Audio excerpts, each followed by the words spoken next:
পয়গম্বর সুলাইমান আলাইহিস সালাম মদিনাতুল মুনাওয়ারা থেকে 9 মাইল উপরে সুলাইমান পয়গম্বরের সিংহাসন মুলকে সাবা পেরিয়ে যাচ্ছে মদিনার উপর দিয়া।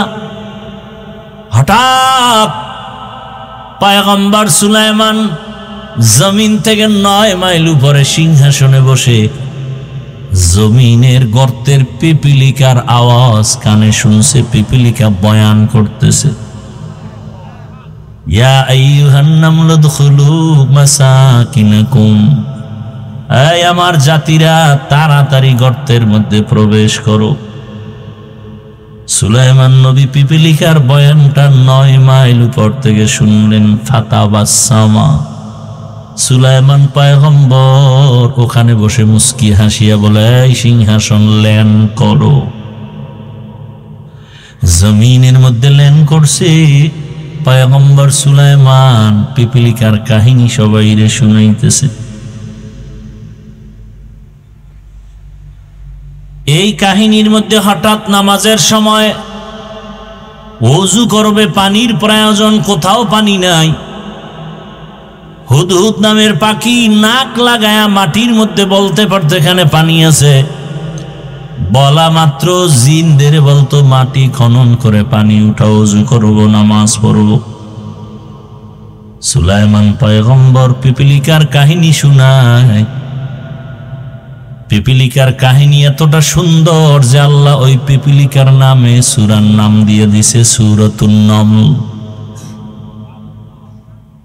মানুষ ধাঁধা কয়, আমাদের ইসলামী ধাঁধার মধ্যে আছে না, কোন সূরায় নাই বিসমিল্লাহ, কোন সূরায় 2 বিসমিল্লাহ। সূরায়ে নমল পিপিলিকার নামে। এবার নামাজের টাইম, হুদহুদ পানি দেখো, কিন্তু হুদহুদ নাই।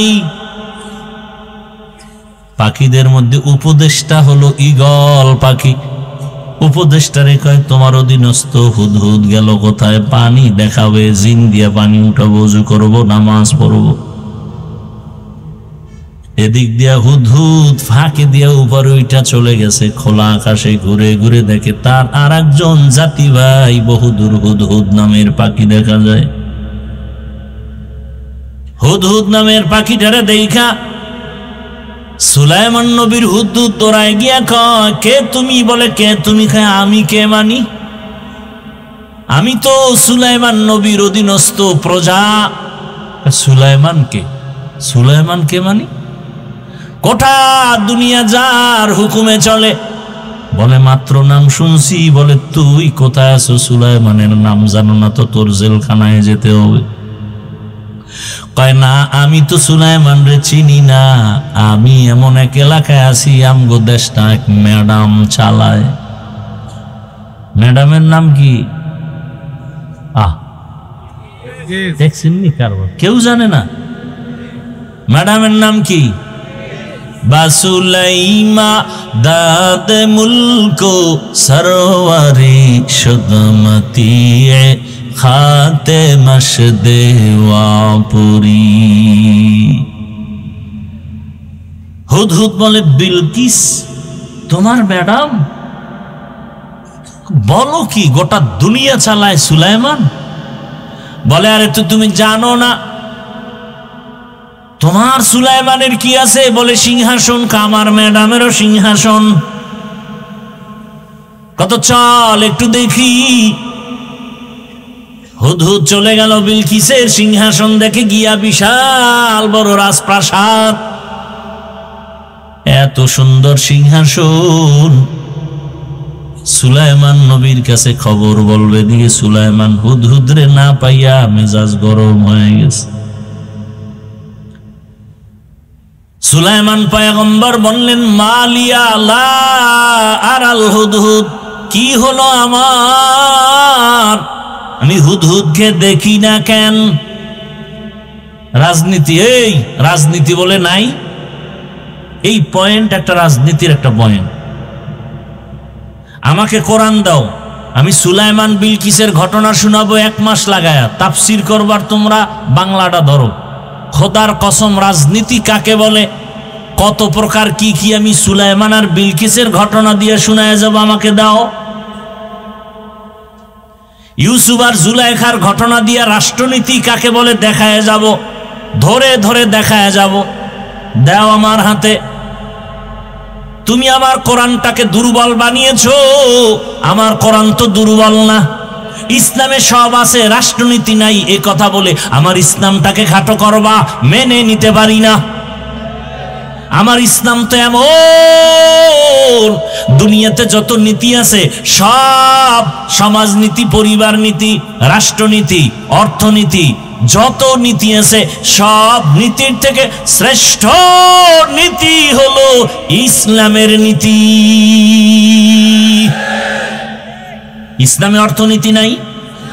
হ্যাঁ, ইসলামে সমাজনীতি নাই? ইসলামেই তো সমাজ কায়েম করছে তো ইসলাম। জুমার দিন মসজিদে কেন যাও? বাইতুল্লাহর দিকে ফিরিয়ে কেন নামাজ পড়ো? পূর্ব দিকে কি আল্লাহ নাই? কর না কেন?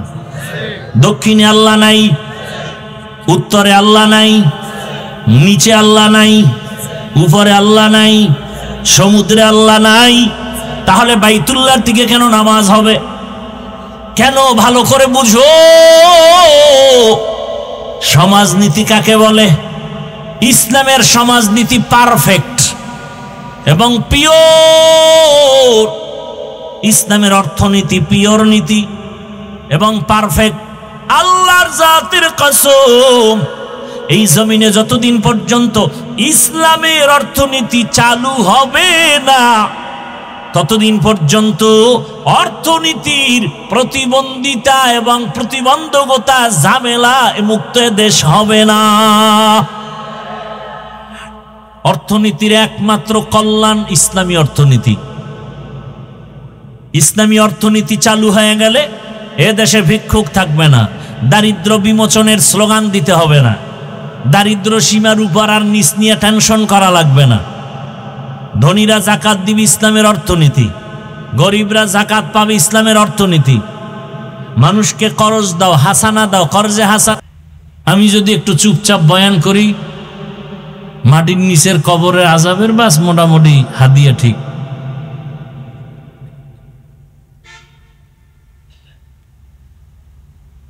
আমি জানি একটা ব্যক্তি, ভালো করে যাকে চিনি সে চোর।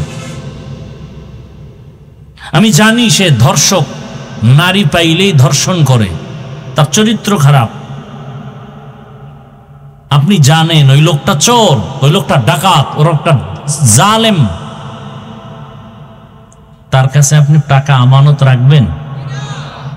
যদি জানেন এই লোকটা চরিত্রহীন, ধর্ষক, তার কাছে আপনার নারী আমানত রাখবেন?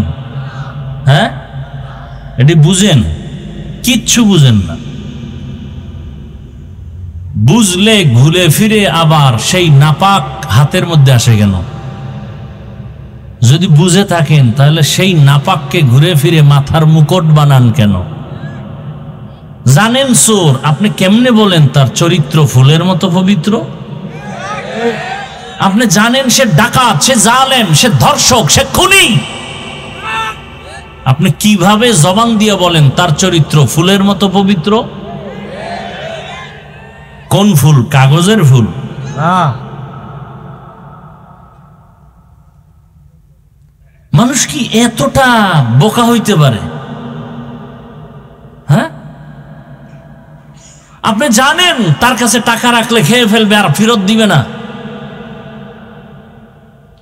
তাহলে আপনি জেনে শুনে তার কাছে টাকা আমানত রাখেন কেন?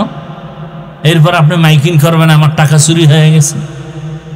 জানেন বিড়ালে শুটকি খাইব, বিড়ালের শুটকি দেখাইলেন কেন? বরং দেখায় না, আরো বয়ান দিছে, এই বিড়াল জানি তোর অভ্যাস ভালো না, এ শুটকি ডেহেনে রাখছি 3 দিন, তোর খাওয়ন দাওয়ান আলাদা আছে, ওখানে গিয়ে খাবি। বিড়ালে কয় শুটকি যখন দেখছি যত জরিমানা হোক, জুতার বাড়ি 10টা খাম, তা আগে শুটকি কি? আপনি বারবার দেখতেছেন যেই লোক জনগণের দায়িত্ব নিতে গেলেই সে চুরি করে, লোভ সামলাইতে পারে না, নিজের পেট ভরে না, সে জনগণের পেট ভরবে কিভাবে? নিজের সন্তান, নিজের স্ত্রী, নিজের আপনজন নিরাপদ না যার কাছে, আপনি নিরাপদ পাবেন কিভাবে তার কাছে? এজন্য বলি, দাবি করেন মুসলমান, আপনার আমার আল্লাহ এক, নবী এক, কোরআন এক, কাবা এক, ধর্ম এক, এরপর ইসলামটা জায়গা মতো মানেন না কেন?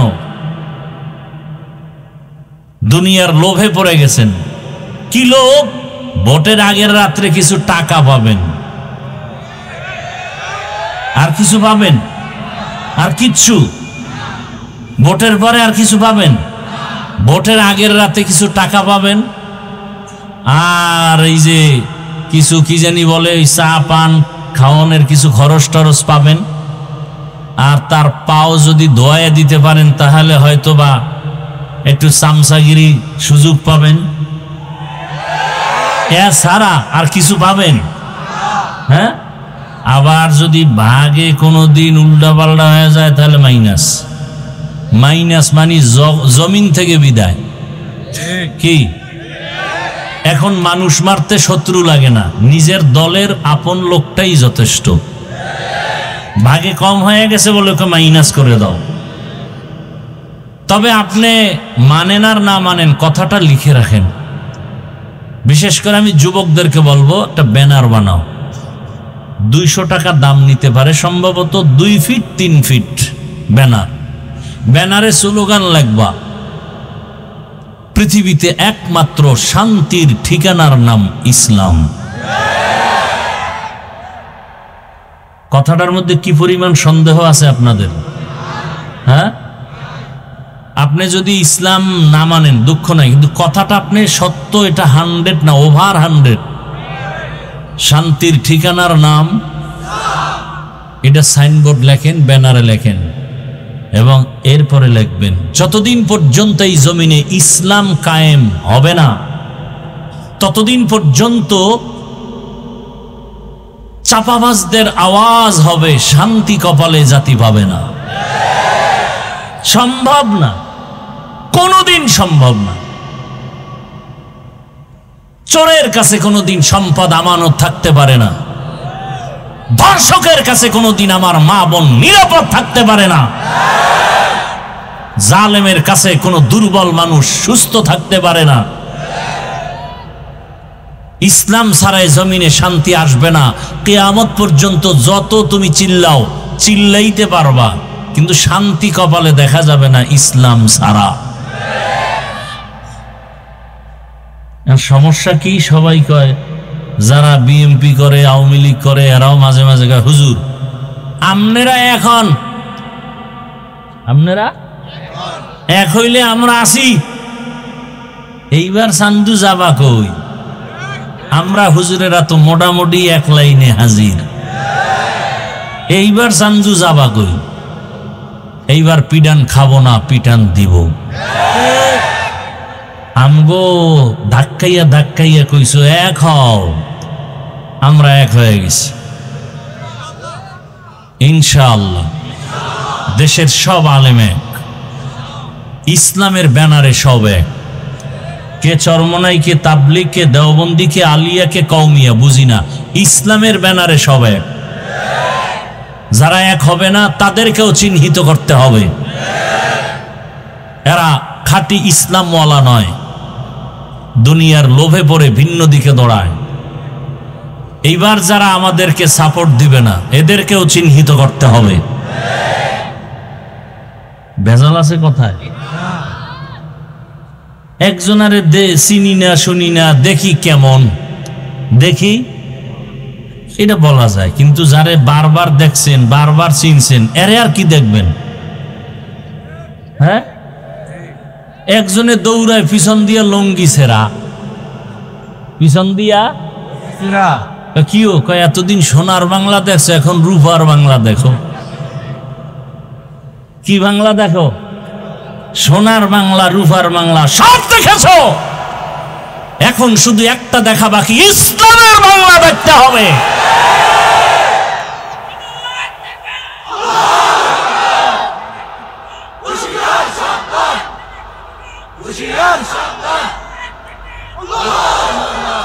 আচ্ছা, ইসলাম এবং কোরআন শরীফের মধ্যে কি রাষ্ট্রের বিষয় কোনো কথা আছে? আমি কিন্তু প্যাসের ওয়াজ কম করি, প্যাস গোজ বুঝি না, করিও না, এবং আপনাদেরকেও প্যাসে ফালাতে চাই না। আমরা কোরআন মানি, তো সহজ কথা, কোরআন মানি, ইসলাম মানি। ওই ইসলামে কি রাষ্ট্রীয় ব্যাপারে কোনো নীতি আছে? সুলাইমান নবী গোটা দুনিয়া পরিচালনা করেছেন। ইউসুফ নবী মিশরের অর্থমন্ত্রী ছিলেন। জুলকারনাইন বাদশাহ গোটা দুনিয়া চালাইছেন। এই ঘটনা কোরআনে আছে না নাই? আপনার আমার রহমতের নবী মদিনার রাষ্ট্র চালাইছিলেন। আবু বকর, ওমর, ওসমান, আলী চালাইছেন। সোজা কথা, আমাদের আন্দোলন আল্লাহর কোরআন আর ইসলামকে টিকানোর জন্য। এই যেমন বাউল সাহেব,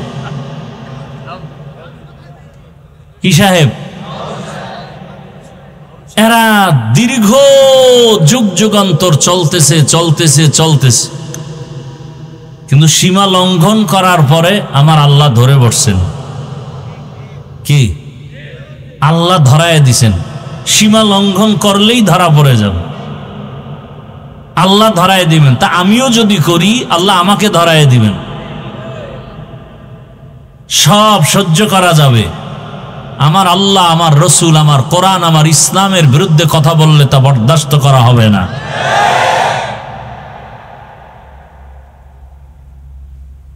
আমরা ক্ষমতা চাই না। এই যে চেয়ার পাইছি না, এই চেয়ারের মূল্য কি কম নেই? এমপি সাহেবের চেয়ার আজ আছে, কাল থাকবে না। আর আমাদের এই চেয়ারের কোনো মেয়াদি নেই। আমি এখানে যাব কেন? একটাই কারণ, আজকে যে যা ক্ষমতায় গিয়া তারা ইসলামের বিরুদ্ধে কিছু না করুক, দেশ ঠান্ডা। কারণ এ বাংলাদেশের মধ্যে কোনোদিন কেউ ইসলামের বিরুদ্ধে স্বপ্ন দেখলে তা পূরণ হবে না। আমি যুবকদেরকে আর একটা ওয়াদা করায় যাই, বাবার সাথে সন্তানদের মাঝে মাঝে তর্ক হয় না? হয় না? তার মানে কি বাবারে কেউ গালি দিবে আর মেনে নিবে? হ্যাঁ, বাবার সাথে তর্ক হয়েছে ঠিক আছে, কিন্তু আমার বাবার বিরুদ্ধে যদি কেউ কথা বলে, ওর কলার ধরে ফেলবো না? ঠিক আপনি ভাই, অনেকে এখানে আসি, আমরা সারা দেশেই অনেকে নামাজ ঠিক মতো পড়ি না, রোজা ঠিক মতো রাখি না, দাড়ি ঠিক মতো রাখি, কিন্তু আল্লাহ মানিত, ইসলাম মানিত। তার একটা অনুরোধ, যুবকরা ওয়াদা করো যে ইসলামকে খাটো করার সুযোগ দিবা না। কেউ যদি তোমার সামনে বলে ইসলামে এই সমস্যা সেই সমস্যা, আস্তে কলারটা ধরবা, ধরে ভাববে এই বেঈমানের বাচ্চা, আমি দাড়ি রাখি না, নামাজ পড়ি না, ঠিক আছে, কিন্তু আমার ইসলামের অপমান করবি, চামড়া তুলে ফেলা হবে। পারবা যুবক বাবারা? তুমি নামাজ পড়ো না, তোমাকে পায়ে ধরে বুঝাবো। রোজা রাখো না, পায়ে হাত রেখে বুঝাবো। তুমি পর্দা করো না, বুঝাবো। কিন্তু ইসলামের বদনাম তোমার সামনে কেউ করবে, এটা সহ্য করা যাবে না, এই সুযোগ দেওয়া যাবে না। যে বদনাম করবে তার সাথে আমরা নাই, সোজা কথা। যারা আল্লাহর রসুলের ইসলামের বদনাম করবে, এদের সাথে আমরা নাই। আমরা কালেমার পতাকার একসাথ হয়ে মুসলমান, পরিচয় আমাদের মুসলমান, কালেমার ব্যানারে আমরা এক, কালেমার ব্যানারে আমরা এক। আমার কথার মধ্যে কোনো ঝামেলা থাকলে বলো, আমি তওবা করি। আমার আল্লাহর কোরআনে রাষ্ট্রের ব্যাপারে কোনো কিছু নাই, তাহলে কেন আপনি আমার আল্লাহর কোরআনটা রাষ্ট্রের ব্যাপারে আলাদা রাখবেন? ইসলামটাকে আলাদা রাখবেন? নতুন আইন করবেন কেন? আল্লাহর আইন তো আছে রাষ্ট্র পরিচালনার ক্ষেত্রে, আপনি আলাদা করে কেন একটা হাঙ্গামা বাজাবেন, ঝগড়া লাগাবেন, অস্থিতিশীল পরিবেশ তৈরি করবেন? আল্লাহর উপর আস্থা ও বিশ্বাস নিয়ে কত আন্দোলন, কি দরকার কি? ইসলাম তো হিন্দুদের উপর আক্রমণ করে না, খ্রিস্টানের উপর আক্রমণ করে না, সব ধর্ম যার যার অবস্থানে থেকে পালন করবে। কিন্তু হিন্দু যদি বলে আমি ইসলামের লোক, এটা মানা যাবে না। বিষের বোতলের মধ্যে বিষ বিক্রি করবে, কোনো বাধা নাই। মধুর বোতলে মধু বিক্রি করবে, কোনো বাধা। বিষের বোতলে বিষ নিয়ে যদি মধু কয়া বিক্রি করে, সেখানে বিধান কি? খ্রিস্টান তার ধর্ম অনুযায়ী চলবে, বাধা। ইহুদি তার ধর্ম অনুযায়ী চলবে, বাধা। হিন্দু তার ধর্ম অনুযায়ী চলবে, বাধা। যদি মুসলমান দাবি করে, আহমদিয়া মুসলিম জামাত দাবি করে, আর নবী মানে না, এমন কাদিয়ানীদেরকে আমরা বরদাস্ত করব? তুমি কাদিয়ানী হিসেবে থাকো, ইসলামের লেভেল লাগায় বদনাম করবে, সুযোগ দেওয়া যাবে? রাগ করছেন? আমি ইসলামী কোন দলের দায়িত্বশীল না, কিন্তু আমি ইসলামের পক্ষের মানুষ। আমি আল্লাহর কোরআনকে, ইসলামকে মাথার মুকুট মনে করে কথা বলতেছি। আপনাকে আমি বলি না আপনি চরমনাই যান, তাবলিগে যান, একবারও বলছি না। আপনাকে এটাই বলতে চাই, আপনি নামাজ ঠিকমতো পড়তে না পারলেও বুঝাবো, কিন্তু ইসলামের বদনাম করতে দিবেন না, হুঁশ থাকতে। এবং যে করবে তার সাথে আমাদের কোনো সম্পর্ক নেই। তাহলে এই সমস্ত সবকিছু আমরা জানি, আল্লাহ এক, নবী এক, কোরআন এক, কাবা এক, ধর্ম এক, এরপর আমরা উল্টা পাল্টা চলি কেন? দুনিয়ার লোভ। লোভ কয় প্রকার? সম্মানের চেয়ারের লোভ, সম্পদের লোভ, আর একটা হলো যৌবনের লোভ। কিসের লোভ? এই যুবক, তোমার মতো যুবক স্কুলে পড়ে, নামাজ পড়ে, আসেনি? তুমি কেন পারো না? কয় লোভ। কিসের লোভ? কয় যৌবনের লোভ। কিসের লোভ? তোমার মতো যুবক তাকায় দেখো, রাস্তায় গাড়ি চালায়, ড্রাইভারি করে, নামাজ পড়ে, তুমি কেন পারো না? একমাত্র তোমার ভেতরে কাজ করে লোভ। টাকার লোভে পড়ছো, ক্ষমতার লোভে পড়েছো, এজন্য নামাজ পড়ার সময় নাই। ক্ষমতার লোভ তোমাকে নামাজ থেকে আলাদা করেছে। টাকার লোভে পড়েছো, এ কারণে তুমি হক কথা বলো না, হক পথে চলো না। ফেরাউন নামের বেঈমান গরিব অবস্থার থেকে বান্দা যখন ক্ষমতার মসনদে মিশরে আসলো, ওজিরে হামান রে ডাক দিয়ে কয়, মনে চায় আমার ভেতর একটু খোদা খোদা ভাব, দাবি করমুনি? হামান বলে করো। করলে আর ছোট খোদা দাবি করে কি লাভ? বড় খোদা দাবি করি, আনা রব্বুকুমুল আলা। আমি শুধু খোদা না, সব থেকে বড় খোদা। ওই ফেরাউনের লাশটা পর্যন্ত মশা মাছি মাটি গ্রহণ করে নাই। ওই ফেরাউনের ঘরের মধ্যেই তার স্ত্রীর নাম কি? আসিয়ারে আমার আল্লাহ এমন ভাবে কবুল করেছেন, রহমতের নবী বলেন কিয়ামতের ময়দানে জান্নাতের মধ্যে আমি মুহাম্মদের সাথে আসিয়ার বিবাহ হবে। আরো আস্তে করে বল। অথচ এত বড় বেঈমান ফেরাউন, যে আল্লাহর সাথে চ্যালেঞ্জ দিয়ে নিজের খোদা দাবি করলো, শুধু খোদা না, সব থেকে বড় খোদা। আর তার ঘরের স্ত্রী আসিয়া এমন আল্লাহর কাছে দামি হয়ে গেছেন, নবীজি বলেন কিয়ামতের ময়দানে জান্নাতের মধ্যে আসিয়ার সাথে আমি মুহাম্মদের বিবাহ হবে। হাসরের মাঠে সব মানুষগুলো উলঙ্গ দাঁড়াবে, নারী পুরুষ উলঙ্গ দাঁড়াবে। সূর্যের গরমে মাটির জমিন তামা হয়ে যাবে। জাহান্নামের আওয়াজ, নবীরা পর্যন্ত কান্না শুরু করবেন। ওই কঠিন সময় জান্নাতের 8টা দরজা খুলিয়া 8 জন ফেরেশতা 4 জন নারীদের ডাকবেন, আসেন জান্নাতের মেহমান খানায়, কোনো হিসাব লাগবে না। কয়জন? 4 জন নারীরে ডাকবেন, কোনো হিসাব নাই, সূর্যের গরম লাগবে না। ওই 4 জন নারীর মধ্যে একজন হবে ফেরাউনের স্ত্রী আসিয়া। এত বড় বেঈমানের ঘরে থাইকা আসি আমার মাওলাকে এত রাজি করে ফেলেছেন। মাওলাকে চেনার একটা সূত্র লাগে। আমি আমার মালিকের কেমন ভাবে চিনলাম? আমার বাবা আল্লাহর মোহাব্বতের বন্ধনে আবদ্ধ, অথবা আপনি বাবাও আল্লাহর পথে নাই, সন্তান আল্লাহর পথে আসছেন কেন?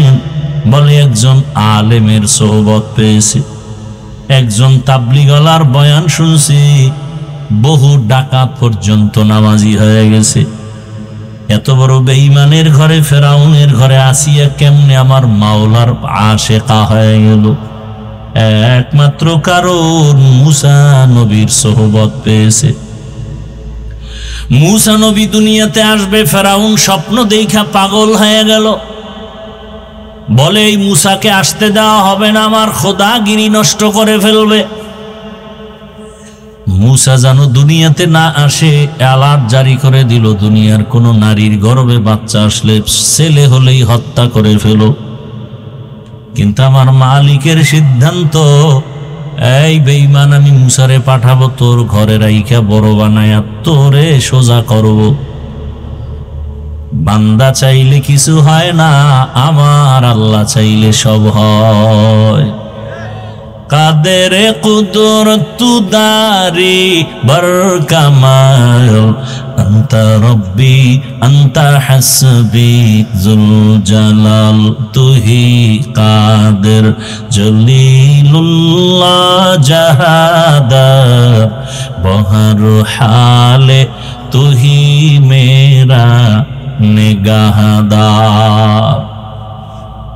ওই ফেরাউনের ঘরে আসি এত দামি হয়ে গেল মুসা নবীর সোহবত। মুসা নবীর একটু সোহবত লাগছে, আল্লাহ পাক জান্নাতের দরজার জন্য তাকে কবুল করে ফেলেছেন। সালেহ আলাইহিস সালাম একজন নবী, তার সোহবত পাইছে একটা উটনি। আল্লাহর কোরআনে ঘটনা আছে, রহমতের নবী বলেন সালেহ আলাইহিস সালামের যুগের উটনি। কওমের লোকেরা এত বাঁকা, নবী সালেহ যখন দাওয়াত দিতেছেন, পাহাড়ের পার্শ্বে গিয়া সবাই এক জায়গায় করলো। বলে তোমার মালিকের কিছু কুদরত দেখাও। কি দেখতে চাও? বলে পাহাড়ের পাথরের পাহাড় থেকে একটা উটনি বের করে দেখাও। এতটা তেরা বাঁকা, এত উদ্ভট প্রশ্ন যেগুলো অসম্ভব। সালেহ আলাইহিস সালাম রব্বে কারীমের দরবারে দোয়া করলেন, হে মালিক, আমার কওমের লোকেরা তোমারে আল্লাহ বলে মানতে চায়, তবে তুমি আল্লাহ যে এত ক্ষমতাওয়ালা, একটা কুদরত দেখতে চায়, পাথরের পাহাড় থেকে একটা উটনি বের করে দেখাও। সালেহ নবী দোয়া করা মাত্র পাহাড়, দুইটা পাহাড় বড় বড়, ওই দুই পাহাড়ের মাঝখান থেকে একটা উটনি বের হইয়া হাঁটতে হাঁটতে নবীর সামনে হাজির হয়ে গেছে। আল্লাহ শব্দ তার ব্যাপারে বলছেন নাকাতুল্লাহ, আমি আল্লাহর উটনি। শুধু উটনি আসে নাই, গর্ভে বাচ্চা। ইরাকের বর্ডার, সৌদি আরবের শেষ জায়গার নাম আল উলা, দেখতে গেছিলাম। সে এক রমজানে মদিনাতুল মুনাওয়ারা থেকে না মক্কা থেকে সাহারি খাইয়া বের হইলাম। দীর্ঘ সময় পাড়ি দিয়া সেখানে গেলাম গাড়ি টেনে। উটনিও আসছে, উটনির পেটে বাচ্চা, বাচ্চা এসে প্রসব করছে। কিন্তু এত বড় বেঈমান সালেহ আলাইহিস সালামের উম্মতেরা আল্লাহকে আর মানে না, নবীরও মানে না, কালেমাও পড়ে নেই। আল্লাহ কয় অন্যায় করার সীমা আছে, সীমা লঙ্ঘন করে ফেলেছে, এখন আর আমি বরদাস্ত করব না। হঠাৎ একটা গাইবি আওয়াজ আসছে, আওয়াজ বিকট একটা আওয়াজ। আওয়াজটা আসছে দুই পাহাড়ের মাঝখানে, ওই আওয়াজে ঈশা কওমের সব লোকের কান বন্ধ, সব জাগাত মরে গেছে।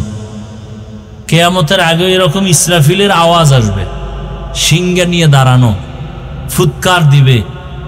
আর এই জিন্দা মানুষগুলো হঠাৎ একটা আওয়াজ শুনবে, কঠিন বাড়তেছে, আওয়াজ খালি বাড়তেছে, বাড়তে বাড়তে কান শেষ হয়ে যাবে, মাথা নষ্ট হয়ে যাবে। মানুষগুলো স্ট্রোক করা রোগীর মতো, নেশাগ্রস্তের মতো হেলপে দুলবে, আস্তে বেহুশ হয়ে পড়ে যাবে। সমস্ত জিন্দা মানুষগুলো জায়গায় মরে যাবে। দীর্ঘ 40 বছর বৃষ্টি হবে লাগাতার। বৃষ্টির মধ্যে পুরা দুনিয়া সাফ, পুরা জমিন সমান, সমতল ভূমি, চেটিয়াল ময়দান, কিচ্ছু থাকবে না, জমিন পুরা খালি। আবার ফুৎকার দিবেন, এইবার সব মৃত্যু লাশগুলোর মধ্যে রুহ চলে আসবে। এরপরে সব দাঁড়ায় যাবে, হাসরের মাঠ শুরু হয়ে গেছে। জমিনটা হবে হাসরের মাঠ। মক্কার পার্শ্বে আরাফার ময়দান হবে, আল্লাহর স্টেজ, বিচারালয়, আদালত। অথবা সিরিয়ার জমিন হবে আল্লাহর বিচারালয়, আদালত। ওই সালেহ আলাইহিস সালামের সাথে উটনির সোহবত আছে, তো সালেহ আলাইহিস সালামের বরকতে রহমতের নবী বলছেন ওই উটনি জান্নাতে যাবে। উটনি জান্নাতে যাওয়ার কাম কি? কোনো ফায়দা নাই। যাবে কেন? আল্লাহ দেখায় সৎসঙ্গে। বলেন না কেন? আপনাদের কষ্ট হইতেছে। সৎসঙ্গে স্বর্গবাস। পয়গম্বর সুলাইমান আলাইহিস সালাম একদিকে জগৎ বিখ্যাত একজন পয়গম্বর নবী, অন্যদিকে রাষ্ট্র পরিচালক, গোটা দুনিয়ার একজন পরিচালক। আল্লাহর কুদরতের সিংহাসন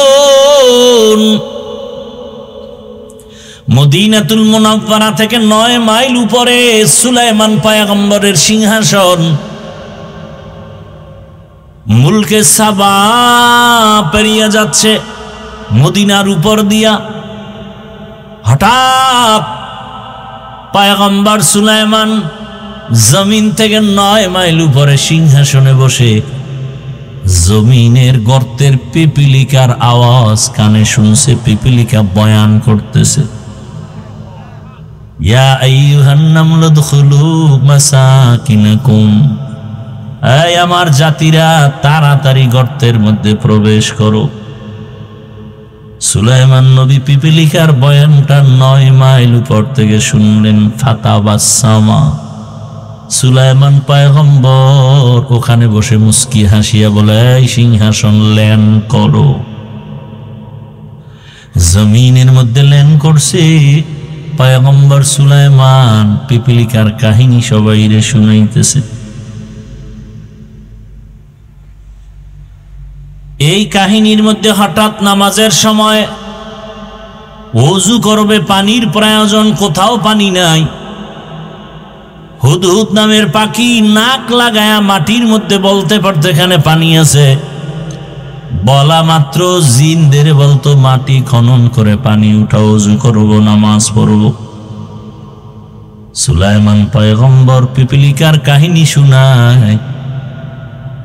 পিপিলিকার কাহিনী এতটা সুন্দর যে আল্লাহ ওই পিপিলিকার নামে সূরার নাম দিয়ে দিছে সূরাতুন নমল। মানুষ ধাঁধা কয়, আমি ইসলামী ধাঁধার মধ্যে আছে না, কোন সূরায় নাই বিসমিল্লাহ, কোন সূরায় 2 বিসমিল্লাহ। সূরায়ে নমল পিপিলিকার নামে। এবার নামাজের টাইম, হুদহুদ পানি দেখো, কিন্তু হুদহুদ নাই। পাখিদের মধ্যে উপদেষ্টা হলো ঈগল পাখি। উপদেষ্টারে কয়, তোমার অধীনস্থ হুদহুদ গেল কোথায়? পানি দেখাবে, জিন দিয়া পানি উঠাবো, ওযু করবো, নামাজ পড়বো। এদিক দিয়া হুদহুদ ফাঁকে দিয়া উপরে ওইটা চলে গেছে। খোলা আকাশে ঘুরে ঘুরে দেখে তার আর একজন জাতি ভাই বহুদূর হুদহুদ নামের পাখি দেখা যায়। হুদহুদ নামের পাখিটারে দেখা সুলাইমান নবীর হুদহুদ দৌড়ায় গিয়া কয়, কে তুমি? বলে কে তুমি? খায় আমি কে মানি? আমি তো সুলাইমান নবীর অধীনস্থ প্রজা। সুলাইমানকে সুলাইমানকে মানি? গোটা দুনিয়া যার হুকুমে চলে। বলে মাত্র নাম শুনছি। বলে তুই কোথায় আছো? সুলাইমানের নাম জানো না তো? তোর জেলখানায় যেতে হবে। কয় না, আমি তো সুলাইমান রে চিনি না। আমি এমন এক এলাকায় আছি, আমগো দেশটা এক ম্যাডাম চালায়। ম্যাডামের নাম কি? দেখছেন নি? কারবার কেউ জানে না ম্যাডামের নাম কি? বাসুলাইমা দাদ মুলকো সরওয়ারি শুদমতি খাতে মশদেওয়াপুরি। হুদহুদ বলে, বিলকিস তোমার ম্যাডাম? বলো কি, গোটা দুনিয়া চালায় সুলাইমান? বলে আরে তো তুমি জানো না তোমার সুলাইমানের কি আছে? বলে সিংহাসন। আমার ম্যাডামেরও সিংহাসন। কত চল একটু দেখি। হুদহুদ চলে গেল বিলকিসের সিংহাসন দেখে গিয়া। বিশাল বড় রাজপ্রাসাদ, এত সুন্দর সিংহাসন। সুলাইমান নবীর কাছে খবর বলবে দিয়ে সুলাইমান হুদহুদ রে না পাইয়া মেজাজ গরম হয়ে গেছে। সুলাইমান পয়গম্বর বললেন, মালিয়া লা আরাল হুদহুদ, কি হলো আমার? আমি হুদহুদকে দেখি না কেন? রাজনীতি, এই রাজনীতি বলে নাই। এই পয়েন্ট একটা রাজনীতির একটা পয়েন্ট। আমাকে কোরআন দাও, আমি সুলাইমান বিলকিসের ঘটনা শোনাবো 1 মাস লাগায়া। তাফসির করবার তোমরা বাংলাটা ধরো। খোদার কসম, রাজনীতি কাকে বলে, কত প্রকার কি কি আমি সুলাইমান আর বিলকিসের ঘটনা দিয়ে শোনায় যাব। আমাকে দাও। ইউসুফ আর জুলাইখার ঘটনা দিয়ে রাষ্ট্রনীতি কাকে বলে দেখায় যাব, ধরে ধরে দেখায় যাব। দাও আমার হাতে। তুমি আমার কোরআনটাকে দুর্বল বানিয়েছো। আমার কোরআন তো দুর্বল না। ইসলামে সব আছে, রাষ্ট্রনীতি নাই, এ কথা বলে আমার ইসলামটাকে খাটো করবা, মেনে নিতে পারি না। আমার ইসলাম তো এমন, দুনিয়াতে যত নীতি আছে সব সমাজনীতি, পরিবার নীতি, রাষ্ট্রনীতি, অর্থনীতি, যত নীতি আছে সব নীতির থেকে শ্রেষ্ঠ নীতি হলো ইসলামের নীতি।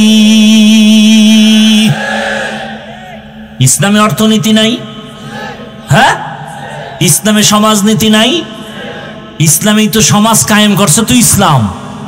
জুমার দিন মসজিদে কেন যাও? বাইতুল্লাহর দিকে ফিরিয়ে কেন নামাজ পড়ো? পূর্ব দিকে কি আল্লাহ নাই? কর না কেন? দক্ষিণে আল্লাহ নাই? উত্তরে আল্লাহ নাই? নিচে আল্লাহ নাই? উপরে আল্লাহ নাই? সমুদ্রে আল্লাহ নাই? তাহলে বাইতুল্লাহর দিকে কেন নামাজ হবে? কেন? ভালো করে বুঝো সমাজনীতি কাকে বলে। ইসলামের সমাজনীতি পারফেক্ট এবং পিওর। ইসলামের অর্থনীতি পিওর নীতি এবং পারফেক্ট। আল্লাহর জাতের কসম, এই জমিনে যতদিন পর্যন্ত ইসলামের অর্থনীতি চালু হবে না, ততদিন পর্যন্ত অর্থনীতির প্রতিবন্ধিতা এবং প্রতিবন্ধকতা, ঝামেলা মুক্ত দেশ হবে না। অর্থনীতির একমাত্র কল্যাণ ইসলামী অর্থনীতি। ইসলামী অর্থনীতি চালু হয়ে গেলে এ দেশে ভিক্ষুক থাকবে না, দারিদ্র বিমোচনের স্লোগান দিতে হবে না, দারিদ্র সীমার উপর আর নিচ নিয়ে টেনশন করা লাগবে না। ধনীরা জাকাত দিবে, ইসলামের অর্থনীতি। গরিবরা জাকাত পাবে, ইসলামের অর্থনীতি। মানুষকে করজ দাও, হাসানা দাও, করজে হাসান, ধার দাও। বড় লোকেরা ধার দেয় না, গেলেই বলে নাই নাই নাই। 5,000 টাকা দেন, আমি গরিব। নাই। কানের মধ্যে মুখ লাগায় গোপনে যদি বলা হয় সুদে দে, বড় লোক কয় লাখ নিবি বল, ঠিক নি? আফসোস, বড় আফসোস। আমার ইসলামটা কত পাওয়ারফুল, আলোচনা নাই, বুঝি না। মিয়া ইসলামকে ঠকাবে, ইসলামকে নিচু করবে এমন কোন মায়ের সন্তান দুনিয়াতে নাই। আলোচনা নাই, বুঝি না, এজন্য মানুষ যা মনে চায় তাই বলে। পৃথিবীর শ্রেষ্ঠ অর্থনীতি ইসলামী অর্থনীতি, পৃথিবীর শ্রেষ্ঠ রাষ্ট্রনীতি ইসলামী রাষ্ট্রনীতি, পৃথিবীর শ্রেষ্ঠ পরিবার নীতি ইসলামী পরিবার নীতি। কি না আছে আমার আল্লাহর দ্বীনের মধ্যে, কোরআনের মধ্যে, ইসলামের মধ্যে? হ্যাঁ, ইসলামে পেটনীতি নাই, দুর্নীতি নাই, ইসলামের মধ্যে মিথ্যা নাই, কারো উপরে জুলুম করা, ডাকাতি চুরি নাই। এই জন্য সব চোর, সব ডাকাত, সব দুর্নীতিবাজ ইসলাম চায় না। ইসলাম যারা চায় না, খুঁজে দেখবেন সবগুলো ডাকাত, সবগুলো চোর। ইসলাম যারা চায় না, খুঁজেই দেখবেন ওরা সবগুলো দুর্নীতিবাজ। কারণ জানি ইসলাম আসলে চুরি করা যাবে না, ইসলাম আসলে দুর্নীতি করা যাবে না। এজন্য চোর ডাকাতের মাথা গরম, ইসলাম আসতে দেওয়া যাবে না। হ্যাঁ, রাতের আলো, চাঁদের আলো দেখলে খুশি ব্যবসায়ীরা, না চোরে খুশি নি। চোরে খালি তসবিহ লইয়া দোয়া এনুস পরে, আল্লাহ জীবনে চাঁদ না উঠতো, ঠিক নি? জিন্দেগি মে বন্দেগি তু করনা হে, जिंदगी में बंदगी तू करना है, जिंदगी बे बंदगी शर्मिंदा है, जिंदगी बे बंदगी शर्मिंदा। আমাদের ঈমান এত দুর্বল যে আমরা কোরআন হাদিসের কথা বলি, আপনি মানতে পারেন না, এটা আফসোস থাকবে না? তা তো নাই, বরং কইলাম কে, মাথা গরম হয়ে গেছে। এত বড় নিমক হারাম, কইলাম কে, হে ওইটা মানতে পারে না। তা আপনি মানতে পারেন না ভিন্ন, কিন্তু আপনি আফসোস করবেন যে আরে হুজুরে তো ঠিকই বলল, আমি তো মানতে পারি না। এটা আফসোস। আফসোস না করে উল্টো বিরোধিতা করে। দেখেন, আমি যে বয়ানগুলো করলাম কোন দলের পক্ষ নিয়ে করছি? হ্যাঁ, ইসলামের পক্ষে বলছি। কথা বলেন না? ঠিকই এইভাবে কথাগুলো যদি আগামী শুক্রবার কোনো জুমার খতিব সাহেব মসজিদে চালু করে, যে হাফিজ ভাইয়ের মতো একটা ধাক্কা দিয়ে দেখি, কি কমিটি বলবে 1 মাসের ছুটি। কথা ঠিক নি? কেন বলে শিয়ালের হাতে মুরগি আমানত। কার হাতে? শিয়ালের হাতে মুরগি আমানত কয়দিন থাকে? 3 দিন। শিয়ালের কাছে মুরগি আমানত দিলে যা হয়, দুর্নীতিবাজ, চাঁদাবাজ, ঘুষখোর, মদখোর, এদের হাতে মাদ্রাসা, মসজিদ আর ধর্মের চাবি দিলে তাই হবে। दुनिया में हो दुनिया का तलबगार ना हो, बाजार से गुजर हो खरीदार ना हो, ये दुनिया एक मिसले कागज फूल है, ये दुनिया एक मिसले कागज फूल है, जिंदगी में बंदगी तू करना है, जिंदगी बे बंदगी शर्मिंदा है, जिंदगी बे बंदगी शर्मिंदा है। ए लंगिर भितरे गोबर राखছে, गोबर गोबर চিনেননি? লঙ্গির ভেতরে গোবর লাগার পরে পাক না না পাক? পাক করার জন্য কি লাগবে বলেন না কেন? আন্দাজে একটা ভালো কি লাগবে? পানি লাগবে। কি লাগবে? এখন অচেনা পথ, লুঙ্গির ভিতরে গোবর লাগছে, পানি কই পাই খুঁজতে খুঁজতে আধা ঘন্টায় পানি নাই, ঘাম বয়ে বয়ে জিমাইতেছে। একজনে একা, ভাই তুমি এত পরেশান কেন? কয় লুঙ্গির ভিতরে গোবর লাগছে, পানি পাই না। তুমি কি পাগল নাকি? তোমার কাছেই তো পানি মজুদ, কি তোমার কাছেই তো স্পেশাল পানি আছে, নাম কি? পেশাব। ওই পানি দিয়ে ধুইয়া নাও। আহা মগা, তুই আধা ঘন্টা আগে কইছিলি, আধা ঘন্টা আগে যদি বুদ্ধি দিতি এত পরেশান কেন হইলাম? ওই বোকা প্রস্রাব দিয়া লঙ্গির গোবরটা যখন ধুইয়া ফেলছে, পবিত্র হলো কি হইছে? বরং নাপাক আরো সরায় গেল। আমার ঘরটা নাপাক, আমার এই নিমসার এলাকা নাপাক, ময়লা। এখন যদি আমি একজন চরিত্রহীন ঘুষখোর, মদ খাইয়া টাল হয়ে থাকে, মদ পান করে রাতের বেলা বউরে মা কয়, এমন একজন চরিত্রহীন দুর্নীতিবাজারে যদি কামগো নিমসারটারে পবিত্র বানায়া দাও, তাহলে পবিত্র হবে না, নিমসার আরো আরো নাপাক হয়ে যাবে। তুকু যাও সুন্নতে আহমদ কুজা বা মোহাম্মদ কৈবুয়াদ নিসবতুনা মান আহাব্বা সুন্নতি কৌলে রসুল মজদায়ে কা নামাই হাম কুন কবুল। এ জুলাই যোদ্ধারা, পরাজিত সৈনিক, স্বাধীন করেছো, স্বাধীন চাপাবাজি করো না। তোমার স্বাধীন সফল হলে কেন এখন আমার মা ধর্ষিতা হয়? জবাব দাও। এই জুলাই যোদ্ধারা বলো, তোমার স্বাধীন যদি সফল হয়ে থাকে, কেন আমার বোন রাস্তায় নিরাপত্তার সাথে চলতে পারে না? কেন বাবার সামনে মেয়েকে ধর্ষণ করা হয়? কেন স্বামীর সামনে তার স্ত্রীকে ধর্ষণ করা হয়? কেন ব্যবসায়ী নিরাপদে ব্যবসা করতে পারে না? বোঝা গেল তোমার স্বাধীন সফল না। নতুন ভাবে প্রস্তুতি নাও, কাফনের কাপড় কিনে রেডি হও, নতুন আর একটা সফল স্বাধীন করতে হবে। ওই স্বাধীন হবে একমাত্র ইসলামের স্বাধীন।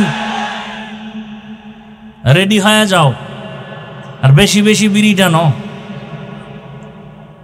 আল্লাহর কাছে দোয়া করো, 5 ওয়াক্ত নামাজ পড়ো, দোয়া করো, হে মালিক বাহাদুরি করিও না। গত শুক্রবার কিন্তু ধাক্কা একটা লেগে গেছে গোটা দেশে, ফাঁকে ফাঁকে কিন্তু মিস কল চলতেছে, একটা বাড়ি মারবে গোটা বাংলাদেশটা ধ্বংস হয়ে যাবে। সুনামি বলে যাও না, খালি মোবাইলে আকাম দেখো।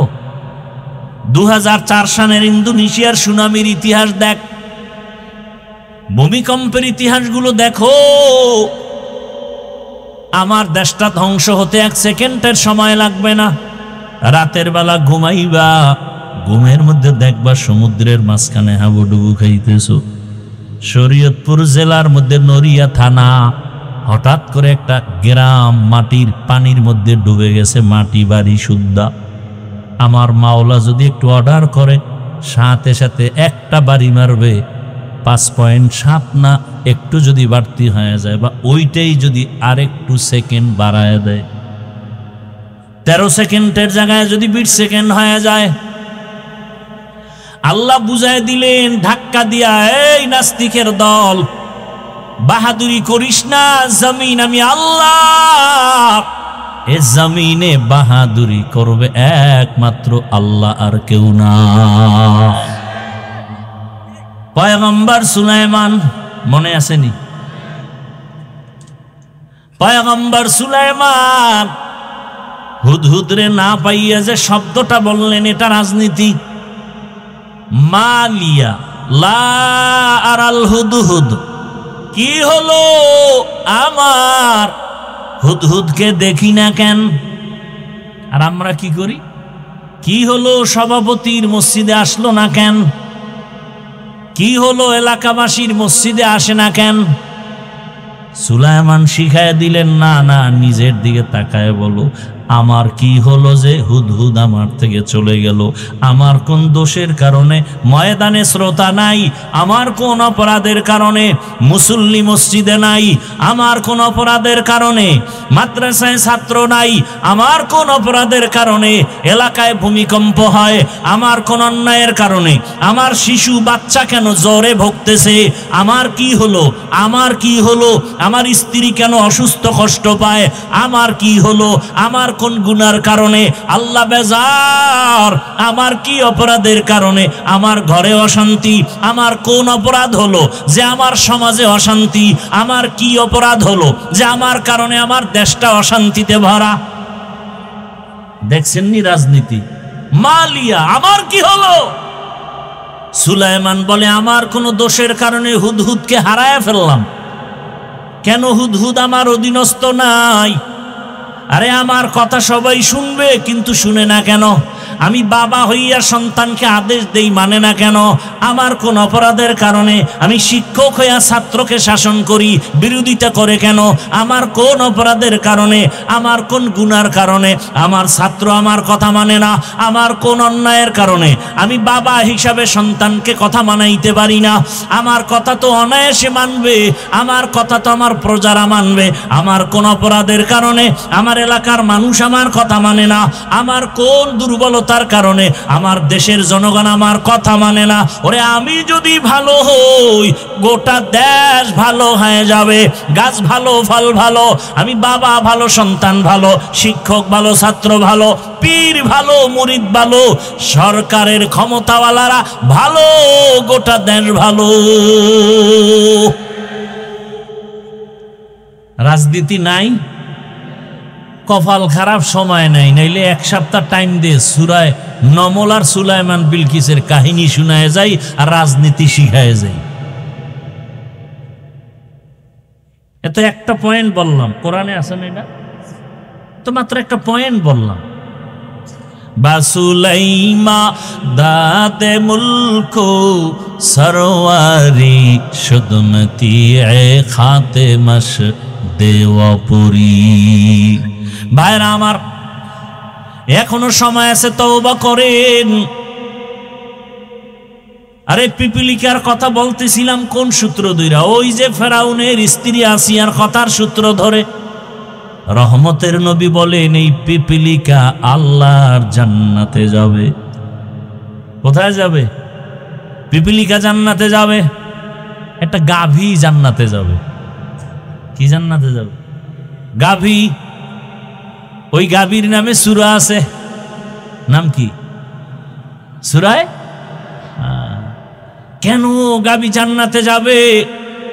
বলে সূত্র কি বলে? মুসা নবীর সাথে সোহবত, সোহবতে সা লেহ তো রাস লেহ কুনা, সোহবতে তা লেহ তো রাত লেহ কুনা তেগ জমানা, সোহবতে বা আউলিয়া বেহতে রসদ সালা তাআত বেরিয়া। ভাইরা আমার, গাভী জান্নাতে যাবে, মুসা নবীর সাথে সম্পর্ক। আল্লাহ পাক বলেন, দুনিয়ার মায়া অন্তর থেকে দূর করিয়া আখিরাতের মায়া সম্বল সঞ্চয় করো, মায়া জমাও। বাল তুসিরুনাল হায়াতাদ দুনিয়া ওয়াল আখিরাতু খায়রু ওয়া আবকা। দুনিয়াটা কিছুই না, বিউটি পার্লারের মতো সৌন্দর্য। রৌদ্র লাগলে নাই কি, বিউটি পার্লারে গিয়া জাম কালাও সানমিয়া হয়ে গেছে, কিন্তু একটু পানি লাগলে শেষ। এই ছবিতে দেখা পাগল হয়ে গেছে না? মোবাইলে তো কালা মানুষের সাদা বানায়, ওটা আর এক বিউটি পার্লার। দেখা পাগল হয়ে গেছে। এই ডানা কাটা পরি না নিয়ে মরব না, মরলে এক রশিতে। কাছে আসার পর দেখে পুরা চেহারার ভেতরে বরণে ভরা। এখন মাইন গেছি বা আটকে গেছে, উপায় কি? এইবার কয় না, সুযোগ তো আছে, সাইর বিয়া একটা নাইলে ঠকজি, আরো 3টার দরজা খোলা। কি মাসনা ওয়া সুলাসা ওয়া রুবা। হায় হায় হায়, এরে আমার কলিজার যুবক, দুনিয়ার মায়া অন্তর থেকে দূর করে দাও।